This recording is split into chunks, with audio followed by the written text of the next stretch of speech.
Hey guys, welcome back to channel. ഇന്ന് നമ്മൾ കാണാൻ പോകുന്നത് ലോലെസ് ലോയറിൻ്റെ 4th എപ്പിസോഡാണ്. അങ്ങനെ കഴിഞ്ഞ എപ്പിസോഡിൽ ശരിക്കും ഹ്യാങ്മാൻ അല്ല ആ ഒരു മേയറിനെ കൊന്നതെന്ന്, ആ ഒരു മേർഡറിൽ ഓജു ഇൻക്ലൂഡഡ് ആണെന്ന് അറിഞ്ഞിട്ട് അവനെ ഫോളോ ചെയ്ത് ലാസ്റ്റ് ആ ഒരു കൊലപാതകയെ കണ്ടുപിടിച്ചിട്ട് അവനുമായിട്ടുള്ളൊരു ഫൈറ്റിനിടയിൽ വെച്ചിട്ട് ആ ഒരു കൊലപാതകി തന്നെ ട്രെയിനിൻ്റെ മുമ്പിൽ എടുത്ത് ചാടിയിട്ട് സ്വയം സൂയിസൈഡ് ചെയ്യുന്നത് നമ്മൾ കണ്ടതാണ്. അങ്ങനെ ഇതെല്ലാം കണ്ട ഷോക്കിൽ ജയിക്ക് ബ്രീത്തിങ് ട്രബിളൊക്കെ വന്നിട്ട് അവൾ ആകെ പേടിച്ചു പോയ കാരണം കൊണ്ട് ബൊങ് നേരെ അവളെ എടുത്തിട്ട് ഹോസ്പിറ്റലിലേക്ക് വന്നിരിക്കുകയാണ്. ഈ ഒരു സമയത്ത് കഴിഞ്ഞ എപ്പിസോഡിൽ നമ്മൾ കണ്ടതുപോലെ ആ ഒരു കള്ളൻ ജെയ്യെ അറ്റാക്ക് ചെയ്യാനായിട്ട് ട്രൈ ചെയ്തപ്പോൾ ബൊങ് വളരെയധികം ദേഷ്യത്തോടെ അയാളെ തിരിച്ച് അറ്റാക്ക് ചെയ്തതും സ്വന്തം കൈയെ ഇഞ്ചൂർഡ് ആക്കിയതൊക്കെ ഓർമ്മ വരുന്ന ജെയ് എന്തിനാണ് അങ്ങനെ ചെയ്തതെന്നും സാധാരണയിൽ വിട്ട് വളരെ ഡിഫറെൻ്റ് ആയിട്ടാണ് അപ്പോൾ അവൻ അങ്ങനെ പെരുമാറിയതെന്നും അവൻ്റെ അടുത്ത് പറഞ്ഞുകൊണ്ടിരിക്കുന്നതിൻ്റെ ഇടയിൽ ഏതോ ഒരാൾ ട്രെയിനിൻ്റെ മുമ്പിൽ ചാടിയ സമയത്ത് അവിടെ ബൊങ്ങിൻ്റെയും ജെയുടെയും പ്രസൻസ് ഉണ്ടെന്ന് അറിഞ്ഞിട്ട് പോലീസ് ഈ ഒരു കേസ് ഇൻവെസ്റ്റിഗേറ്റ് ചെയ്യാനായിട്ട് അവരുടെ അടുത്തേക്ക് വരുന്നുണ്ട്. അങ്ങനെ പോലീസ് ക്വസ്റ്റ്യൻ ചെയ്യുന്നതിൻ്റെ ഇടയിൽ സൂയിസൈഡ് ചെയ്യും മുമ്പ് താൻ തന്നെയാണ് മേയറിനെ കൊന്നതെന്ന് അവൻ കൺഫ്യസ് ചെയ്തതാണെന്നും ബൊങ് പറയുന്ന സമയത്ത് ശരിക്കും അവൻ സൂയിസൈഡ് ചെയ്തതാണോ അതോ നിങ്ങൾ അവനെ പുഷ് ചെയ്ത് കൊന്നതാണോ എന്ന് ചോദിക്കുമ്പോൾ അത് കേട്ട് ദേഷ്യം വന്ന് ജെയ് ഞങ്ങൾ എന്നെ ചെയ്തിട്ടില്ലെന്ന് പറഞ്ഞ് CCTV പരിശോധിക്കാൻ പറഞ്ഞിട്ട് ബൊങ്ങിനെ കൂട്ടി അവിടെ നിന്ന് ഇറങ്ങുന്നുണ്ട്. ഈ ഒരു സമയത്ത് പ്രോസിക്യൂട്ടറായിട്ടുള്ള യോൺ ഹി അങ്ങോട്ടേക്ക് വന്നിട്ട് മരിച്ച ആളുടെ സെൽഫോൺ ഞങ്ങൾക്ക് കിട്ടിയിട്ടില്ലെന്നും സീക്രട്ട് ആയിട്ട് നിങ്ങൾ അത് ഒളിപ്പിച്ചോന്ന് ബൊങ്ങിന്റെ അടുത്ത് ചോദിക്കുമ്പോൾ വളരെ ബോൾഡായിട്ട് തന്നെ അതിനുള്ള റിപ്ലൈ കൊടുക്കുന്നത് ജെയ് ആണ്. അങ്ങനെ അവർ ആ ഒരു പോലീസ് സ്റ്റേഷനിൽ നിന്ന് പുറത്തേക്ക് ഇറങ്ങുമ്പോൾ അവിടെ ഓജു നിൽക്കുന്നത് കണ്ടിട്ട് ബൊങ് ചെന്ന് അയാളുടെ അടുത്ത് സംസാരിക്കുന്നുണ്ട്. ശരിക്കും കുറ്റവാളിയായിട്ടുള്ള ഹ്യാങ്മാനെ നീ എന്തിനാണ് രക്ഷിക്കാൻ ശ്രമിക്കുന്നതെന്ന് ചോദിച്ചിട്ട് ഏതായാലും സത്യം ജഡ്ജ് ഷാ തന്നെ കണ്ടുപിടിക്കുന്ന ഓജു പറയുന്നത് കേട്ടിട്ട് യഥാർത്ഥത്തിൽ ഈ ഒരു കൊലപാതകം ചെയ്ത പ്രതി കുറച്ചു നേരം മുമ്പ് മരിച്ചു പോയെന്നും അവൻ മരിക്കുന്നേക്കാളും മുമ്പ് നിന്റെ പേര് പറഞ്ഞിട്ടാണ് മരണപ്പെട്ടതെന്നും ബൊങ് ഇപ്പോൾ അവൻ്റെ അടുത്ത് റിവീൽ ചെയ്യുമ്പോൾ ഇങ്ങനെ മരിച്ചുപോയ ഒരാൾ പറഞ്ഞ കാര്യങ്ങൾ നീ എങ്ങനെ കോർട്ടിൽ പ്രൂവ് ചെയ്യുമെന്ന് ചോദിച്ചിട്ട് അയാൾ അവിടെ നിന്ന് ഇറങ്ങുന്നുണ്ട്. പോകുന്നേക്കാളും മുമ്പായിട്ട് എന്നെ എവിടെയൊക്കെയോ ഇതിനു മുമ്പ് കണ്ടപരിചയമുണ്ടെന്ന് അദ്ദേഹം പറയുമ്പോൾ ഞാനും പണ്ട് കീസിയോങ്ങിൽ തന്നെയുള്ള ആളായിരുന്നു എന്ന് ബൊങ്ങും പറയുന്നുണ്ട്. ഇതേ ടൈമിൽ തന്നെ ആ ഒരു അസിസ്റ്റന്റിന്റെ മേത്ത് വെച്ച സ്പൈ ക്യാമറ അയാൾക്ക് മനസ്സിലായിട്ട് അയാൾ അത് ഓജുയുടെ അടുത്ത് പറഞ്ഞപ്പോൾ ഇപ്പോൾ തുടക്കത്തിൽ മുതലേ അവൻ എന്നെ ഡൗട്ട് ഉണ്ടായിരുന്നു അല്ലേന്ന് ഓജു ചോദിക്കുന്നുണ്ട്. അങ്ങനെ അടുത്ത സീനിൽ ബൊങ് അവന്റെ അസിസ്റ്റന്റിന്റെ കയ്യിൽ മേയറിനെ കൊന്ന ആ ഒരു പ്രതിയുടെ ഫോൺ കൊടുത്തിട്ട് എത്രയും പെട്ടെന്ന് തന്നെ ഇതിലെ ഡാറ്റാസ് ഒക്കെ റീസ്റ്റോർ ചെയ്ത് തരാൻ പറയുമ്പോൾ അതിൽ ഒരു ഫിംഗർ പ്രിന്റ് ലോക്ക് ഉള്ളതായിട്ട് മനസ്സിലാക്കിയിട്ട് എന്തെങ്കിലും ഒരു വഴി കണ്ടുപിടിക്കാനായിട്ട് അവൻ ആലോചിക്കുന്നുണ്ട്. അങ്ങനെ ബൊങ്ങിന്റെ ഒരു അസിസ്റ്റന്റും ഇപ്പോൾ ഡിറ്റക്റ്റീവായിട്ട് ആക്ട് ചെയ്യുന്ന ആ ഒരു ലോൺ ഷാർക്കും കൂടി ഒരുമിച്ച് ആ ഒരു ബോഡി വെച്ചിട്ടുള്ള മോർച്ചറിയിലേക്ക് ചെന്നിട്ട് അവന്റെ ഫിംഗർ പ്രിന്റ് എടുത്ത് ആ ഒരു ഫോൺ ആക്റ്റീവ് ആക്കുന്നുണ്ട്. യഥാർത്ഥ പ്രതി മരിച്ചെങ്കിലും ആ ഒരു ഫോണിൽ ഇതിന്റെ എന്തെങ്കിലും എവിഡൻസ് ഉണ്ടായിരിക്കുമെന്ന് ബൊങ് വിചാരിച്ചിട്ടുണ്ട്.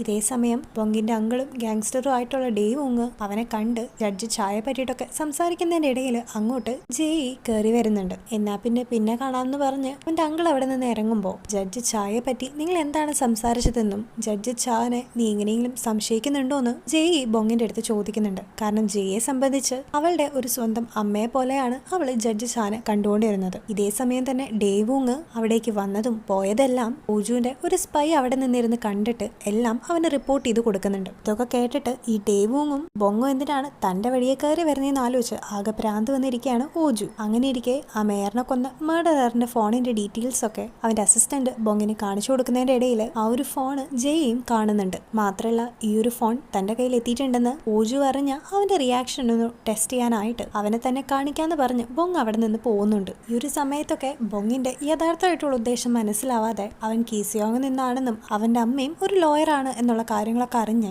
ശരിക്കും ബൊങ്ങിന് പുറകിലുള്ള ആ ഒരു മിസ്റ്ററി എന്താണെന്ന് മനസ്സിലാവാതിരിക്കുകയാണ് ജെയ്. ഇതേ സമയത്ത് തന്നെ ഹ്യാങ്മാൻ തൻ്റെ ഒപ്പം ഉണ്ടായിരുന്നു എന്ന് പറഞ്ഞ ആ ഒരു വിറ്റ്നസ് ഇപ്പോൾ ഓജുവിനെ കാണാനായിട്ട് വന്നിരിക്കുകയാണ്. ഓജു ഹ്യാങ്മാനെ സപ്പോർട്ട് ചെയ്യുന്ന തെറ്റിദ്ധരിച്ച് ശരിക്കും അന്നത്തെ ആ ഒരു കൊലപാതകം ചെയ്തത് ഹ്യാങ്മാൻ അല്ലെന്നും മേയർ മരണപ്പെട്ട ആ ഒരു സ്ഥലത്തേക്ക് വേറൊരാൾ നടന്നു പോയത് താൻ കണ്ടുവെന്നും അതെന്തായാലും ഹ്യാങ്മാൻ അല്ലെന്ന് തനിക്ക് അത്രയും ഉറപ്പാണെന്നും അവൻ പറയുന്നുണ്ട്. മാത്രമല്ല ഈ ഒരു ഇൻഫർമേഷൻ ഓജുവിന് പറഞ്ഞു കൊടുത്തതുകൊണ്ട് അതിൻ്റെ ഒരു റിവാർഡും പ്രതീക്ഷിച്ചിട്ടാണ് ആ ഒരു വിറ്റ്നസ് ഇരിക്കുന്നത്. അങ്ങനെ ഇതൊക്കെ കേൾക്കുന്ന ഓജു ആകട്ടെ അവനടുത്തേക്ക് വിളിച്ചിട്ട് ആ ഒരു ഗുണ്ടാ തലവന്റെ ഹെൽപ്പോട് കൂടിയിട്ട് ആ ഒരു അബാൻഡൻഡ് ആയിട്ടുള്ള ബിൽഡിങ്ങിന്റെ മുകളിൽ നിന്ന് അയാളെ താഴേക്ക് തള്ളിയിട്ടിട്ട് കൊലപ്പെടുത്തുന്നുണ്ട്. മാത്രമല്ല പോകുന്നേക്കാളും മുമ്പ് ഇവന്റെ വീടും ഷോപ്പൊക്കെ നന്നായിട്ട് സെർച്ച് ചെയ്യണമെന്നും എന്തെങ്കിലും ഒരു എവിഡൻസ് അവിടെ നിന്ന് കിട്ടാനായിട്ട് ചാൻസ് ഉണ്ടെന്നും പറഞ്ഞ് അവന്റെ ബോഡിയും എടുത്ത് മാറ്റാൻ കൽപ്പിച്ചിട്ട് ഓജു അവിടെ നിന്ന് പോകുന്നുണ്ട്. അങ്ങനെ അതിനുശേഷം ഓജു ജഡ്ജ് ചായും ആ ഒരു സ്ഥലത്തെ ഫേമസ് ആയിട്ടുള്ള പൊളിറ്റീഷ്യൻസ് എല്ലാവരും കൂടിയിട്ട് ഓജു മേയറായി കഴിഞ്ഞാൽ നടക്കാൻ പോകുന്ന ഗോൾഡൻ സിറ്റി പ്രൊജക്ടിനെ പറ്റിയിട്ട് സംസാരിക്കുന്നുണ്ട്. ഈ ഒരു സമയത്ത് മേയറായി കഴിഞ്ഞാൽ നിന്റെ ഓജു എന്ന് പറയുന്ന ഗ്രൂപ്പ് നീ എന്ത് ചെയ്യുമെന്ന് ചോദിക്കുമ്പോൾ എന്തൊക്കെ തന്നെ ഉണ്ടായാലും പൊളിറ്റിക്സും ജഡ്ജ് ചായയുടെ ട്രസ്റ്റും ആയിരിക്കും തന്റെ ഏറ്റവും വലിയ വാല്യൂസ് എന്ന് ഓജു പറയുന്നുണ്ട്.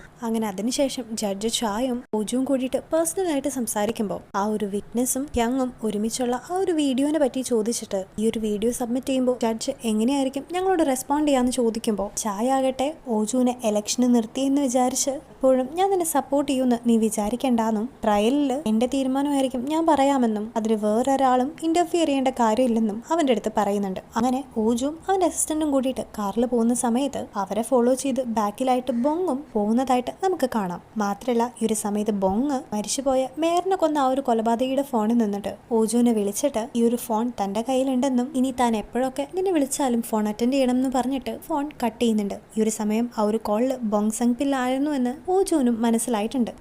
അങ്ങനെ അടുത്ത ദിവസം കേസിന്റെ കാര്യം സംസാരിക്കുന്നതിന് വേണ്ടിയിട്ട് ബൊങ്ങിനെ കോർട്ടിലേക്ക് വിളിപ്പിച്ചതിന് ശേഷം അന്ന് യങ്മാനും വിറ്റ്നസും ഒരുമിച്ചായിരുന്നു എന്നത് തെളിയിക്കുന്ന ആ വീഡിയോ ഒരിക്കലും ഒരു എവിഡൻസ് ആയിട്ട് ആക്സെപ്റ്റ് ചെയ്യാൻ പറ്റില്ലെന്ന് അവിടെ ഇരുന്ന് 2 ജഡ്ജിമാരും കൂടിയിട്ട് പറയുന്നുണ്ട്. ഇന്നത്തെ കാലത്ത് അങ്ങനെ ഒരു വീഡിയോ എളുപ്പം ഫ്രെയിം ചെയ്ത് ഉണ്ടാക്കാൻ പറ്റുമെന്നും അവർ പറയുമ്പോൾ ആ ഒരു വീഡിയോ ഒരു എക്സ്പെർട്ട് അനാലിസിസിന് കൊടുക്കണമെന്ന് ഞാൻ വാദിച്ച എങ്ങനെയിരിക്കുമെന്ന് അവൻ ജഡ്ജസിന്റെ അടുത്ത് ചോദിക്കുമ്പോൾ ഈ ഒരു കോർട്ടിൽ വെച്ച് ഞങ്ങളെ ഇൻസൾട്ട് ചെയ്യാൻ മാത്രം നീ വളർന്നു എന്ന് ജഡ്ജ് ചാ അവനോട് ചോദിക്കുന്നുണ്ട്. ഈ ഒരു സമയത്ത് അടുത്ത ട്രയലിന് ഞാൻ സബ്മിറ്റ് ചെയ്യുന്ന ഒരു എവിഡൻസ് നിങ്ങൾക്ക് ഒരിക്കലും റിജക്ട് ചെയ്ത് കളയാൻ പറ്റില്ല എന്ന് പറഞ്ഞിട്ട് ബൊങ് അവിടെ നിന്ന് എനിക്ക് പോകുന്നുണ്ട്. ഇതേ സമയം ബൊങ് ജെയിനെ വിളിക്കാനായിട്ട് ട്രൈ ചെയ്യുമ്പോൾ അവൾ വീണ്ടും യങ്മാനെ കാണാനായിട്ട് പോയിരിക്കുകയാണെന്ന് അവന് മനസ്സിലാകുന്നുണ്ട്. ഈ ഒരു കാര്യം കേൾക്കുമ്പോൾ അവൻ വളരെയധികം ഷോക്ക്ഡായിട്ട് വേഗം തന്നെ അവളുടെ അടുത്തേക്ക് പുറപ്പെടാനായിട്ട് നിൽക്കുന്നുണ്ട്. ഇതേ സമയം ജെയ് ആകട്ടെ ആ ഒരു വിറ്റ്നസ് മരിച്ച കാര്യവും പക്ഷെ ആ ഒരു വീഡിയോ വെച്ച് എങ്ങനെയെങ്കിലും നിന്റെ ഇന്നസെൻസ് ഞാൻ പ്രൂവ് ചെയ്യുമെന്നൊക്കെ ആ ഒരു യങ്മാന്റെ അടുത്ത് പറയുന്നതിന്റെ ഇടയിൽ ഇനി എന്തൊക്കെ ഉണ്ടായാലും ജഡ്ജ് ചാ അതിന് സമ്മതിക്കുന്നു തനിക്ക് തോന്നുന്നില്ലെന്ന് യങ്മാൻ പറയുന്ന കേട്ടിട്ട് ഒന്നും മനസ്സിലാവാതിരിക്കുകയാണ് ജെയ്. അങ്ങനെ ഇത് കേട്ടിട്ട് ജഡ്ജ് ചായ്ക്ക് അങ്ങനെ ചെയ്തിട്ട് എന്താണ് കാര്യം എന്ന് അവൾ ചോദിക്കുമ്പോൾ അപ്പൊ ഇതുവരെ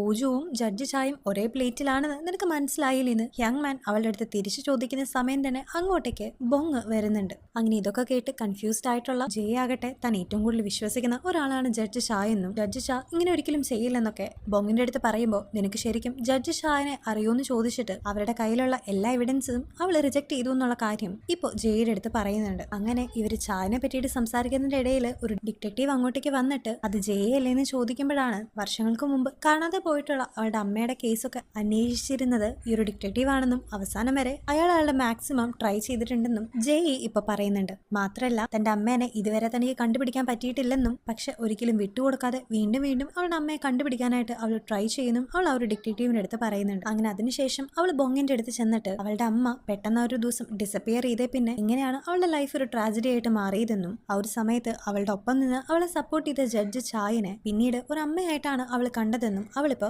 പറയുന്നുണ്ട്. മാത്രല്ല നീ പറഞ്ഞ പോലെ ജഡ്ജ് ചായാണ് ഇതിന്റെ എല്ലാം പുറകിലെങ്കിൽ അത് പ്രൂവ് ചെയ്ത് കാണിക്കാനും അങ്ങനെയാണെങ്കിൽ നീ പറഞ്ഞതെല്ലാം ഞാൻ വിശ്വസിക്കാമെന്നും പറഞ്ഞിട്ട് ജയ് അവിടെ നിന്ന് പോകുന്നുണ്ട്. ഇതേ സമയം നമ്മൾ നേരത്തെ കണ്ട ഡിറ്റക്റ്റീവ് ആകട്ടെ ഒരാൾ സൂയിസൈഡ് ചെയ്തു എന്നുള്ള ഒരു ന്യൂസ് കിട്ടിയിട്ട് ആ ഒരു കേസ് അന്വേഷിക്കാൻ പോകുമ്പോൾ ആ ഒരു ബോഡി ഓജു കൊന്നിട്ട ആ ഒരു വിറ്റ്നസിന്റെ ആണെന്ന് നമ്മളെ കാണിക്കുന്നുണ്ട്. അയാൾക്ക് കുറെ കടങ്ങളുള്ള കാരണം അയാൾ സൂയിസൈഡ് ചെയ്തതാണ് എന്ന് ഫ്രെയിം ചെയ്യുന്ന രീതിയിൽ അയാളുടെ പോക്കറ്റിൽ ഒരു പേയ്മെന്റ് നോട്ടീസും വെച്ച കാരണം കൊണ്ട് തന്നെ ആ ഒരു പോലീസുകാരെല്ലാരും തന്നെ അതൊരു സൂയിസൈഡ് ആണെന്ന് വിശ്വസിക്കുന്നുണ്ടെങ്കിലും ഡിറ്റക്റ്റീവിന് എന്തോ ഒരു സംശയം ഉള്ളതുകൊണ്ട് തന്നെ നന്നായിട്ട് ഇൻവെസ്റ്റിഗേറ്റ് ചെയ്തിട്ട് മാത്രം ഈ കാര്യങ്ങളൊക്കെ ഉറപ്പിച്ചാൽ മതി എന്ന് അദ്ദേഹത്തിന്റെ ഒരു ജൂനിയറിന്റെ അടുത്ത് പറയുമ്പോൾ പണ്ട് ഇതുപോലെ തന്നെ ശരിക്കും നടന്നൊരു സൂയിസൈഡിനെ നിങ്ങൾ മർഡർ ആയിട്ട് ചിത്രീകരിച്ച് കുറെ കാലം കൊണ്ടുപോയതല്ലേ എന്ന് ആ ഒരു ജൂനിയർ പറയുന്ന കേട്ടിട്ട് ആ ഒരു ഡിറ്റക്റ്റീവ് ആകെ ഡെസ്പാകുന്നുണ്ട്. അങ്ങനെ തിരിച്ച് പോലീസ് സ്റ്റേഷനിലേക്ക് എത്തിയതിനു ശേഷം അയാൾ ആ ഒരു പഴയ കേസ് ഫയൽ നോക്കുമ്പോഴാണ് അത് ശരിക്കും ജയുടെ അമ്മയുടെ കേസായിരുന്നു എന്ന് നമുക്ക് മനസ്സിലാകുന്നത്. അങ്ങനെ പിറ്റേ ദിവസം ബൊങ്ങും ജയും കൂടിയിട്ട് മേയറിനെ കൊന്ന ആ ഒരു കൊലപാതകി അവന്റെ കയ്യിലുണ്ടായിരുന്ന മർഡർ വെപ്പൺ ഈ ഒരു രാജ്യത്ത് നിന്ന് കടത്താനായിട്ട് നോക്കാനായിട്ട് ഒരു ഫ്രോഡിനെ മീറ്റ് ചെയ്തത് നമ്മൾ കണ്ടതായിരുന്നല്ലോ. അങ്ങനെ ആ ഒരു ഫ്രോഡിനെ പിടിക്കാനായിട്ട് വന്നുകൊണ്ടിരിക്കുകയാണ്.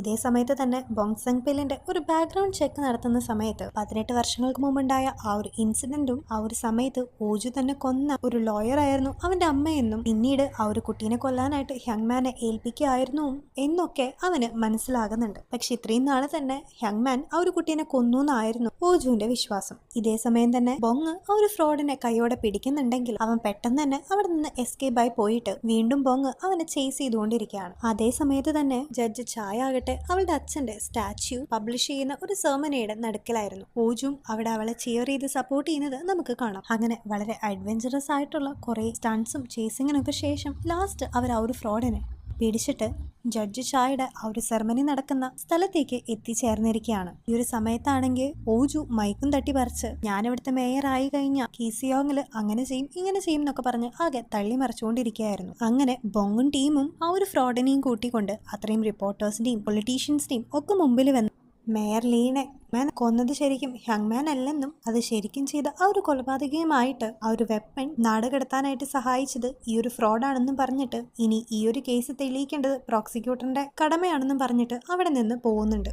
ഇനി ഒരിക്കൽ കൂടി അവരെന്തെങ്കിലുമൊക്കെ എവിഡൻസ് സബ്മിറ്റ് ചെയ്ത് കഴിഞ്ഞാൽ ഒരു പക്ഷെ അത് റിജക്ട് ചെയ്തേക്കാം എന്ന് മനസ്സിലാക്കി അതിന്റെ ഒരു പ്രിക്കോഷനായിട്ടാണ് അവനിപ്പോൾ ഇത്രയും ആൾക്കാരുടെ മുമ്പിൽ ഇത്രയും റിപ്പോർട്ടേഴ്സിന് മുമ്പിൽ വെച്ച് ഇങ്ങനെ ഒരു പ്രഖ്യാപനം നടത്തിയിട്ടുള്ളത്. അങ്ങനെ ഇതൊക്കെ കേട്ട് വളരെ ഇറിറ്റേറ്റഡ് ആയിട്ട് നിൽക്കുന്ന ജഡ്ജി ഷാനെ അവൻ മീറ്റ് ചെയ്യാൻ പോകുന്നുണ്ട്. ഇതേ സമയത്ത് തന്നെ ഓജുയുടെ കയ്യിൽ നിന്നും ബോങ്സങ് ആരാണെന്ന് ഓൾറെഡി ജഡ്ജി ഷാ അറിഞ്ഞിട്ടുണ്ടായിരുന്നു. അങ്ങനെ പിന്നീട് അവനെ കാണുന്ന സമയത്ത് എന്ത് ധൈര്യത്തിലാണ് എന്റെ ഫാദറിന്റെ സെറമണി നടക്കുന്ന ദിവസം തന്നെ വന്ന് ഇങ്ങനെ ഒരു സീൻ ക്രിയേറ്റ് ചെയ്യാനായിട്ട് നിനക്ക് തോന്നിയതെന്ന് ചോദിക്കുമ്പോൾ എന്തൊക്കെയായാലും ഇനി ഒരു ഇന്നസെന്റ് ആയിട്ടുള്ള ഒരു മനുഷ്യൻ പോലും കൊല്ലപ്പെടാനായിട്ട് താൻ സമ്മതിക്കില്ലെന്നും ബോങ് പറയുന്ന സമയത്ത് അവൻ അവന്റെ അമ്മയെ പോലെയാണെന്ന് ഷായും പറയുന്നുണ്ട്.